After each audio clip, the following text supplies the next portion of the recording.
This guy is a monster, man. Bo Nickal does it again, submits his opponent in less than a minute, and makes it look super easy. Bo Nickal may be the hottest prospect in all of MMA right now. I mean, the guy has a crazy background, regarded as one of the best collegiate wrestlers in all of the United States. He won a 2019 Big Ten Athlete of the Year award, two-time Scalise Award winner as the nation's best pinner, and he won the award for the Dan Hodge Trophy as the nation's best college wrestler. Period. And he became one of 4 Penn State wrestlers to win 3 NCAA national championships. And not only is he showing amazing wrestling in MMA, but his striking is actually looking pretty promising, and he has great submission ability. The speed that he caught that triangle choke on his opponent was crazy. And not only that, the speed of his left overhand, you could tell directly comes from his explosions from his takedowns. He shoots out like a cannon. It's hard for a lot of guys to react to his sheer explosive speed. And before the fight happened, you could see his opponent was pretty spooked. The look on his face tells it all. Bo Nickal is definitely someone to be worried about. And notice what he was doing throughout the fight before he shot out there with the left overhand. A lot of feints low to the opponent's leg to make him believe that it's going to be a takedown. I mean, the guy is an outstanding wrestler. That's potentially what every single one of his opponents are anticipating from him.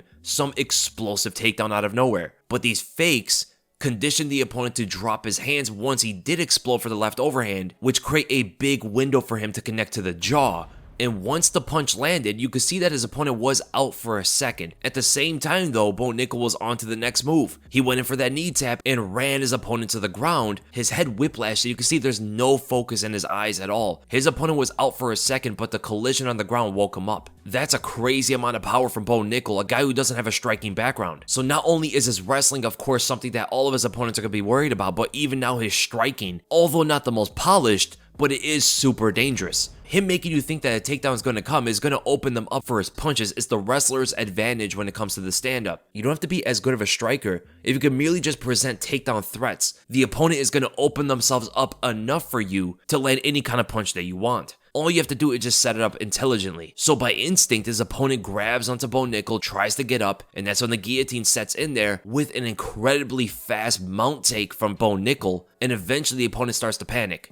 And notice how Bo Nickal's legs are underneath his opponent as well, having complete control of his opponent's body. But once he starts to turn over, Nickal attacks that swift triangle choke and locks it in immediately. There was no readjustment for it. He had it locked in once he went for it. And of course, he's going to hook under the leg so his opponent can't lift him up and slam him out of desperation, and gets a quick tap 52 seconds into the fight. This guy's a monster. We rarely ever see prospects on this level. Bo Nickal's all in, and I'm so excited to see what he could do in the UFC in the future. I mean, that middleweight division is wide open for his skill set. He will enter that weight class as the best wrestler there. And just that alone makes him a threat against most of the fighters. Combined with his athleticism and the fact that he is growing rapidly, there may be a time where Bo Nickal does become a UFC middleweight champion. We do have to see some more from him. We don't know how he takes a punch. We don't know if he has a good chin. We don't know how his cardio is going to be in the 3rd, 4th, or 5th rounds.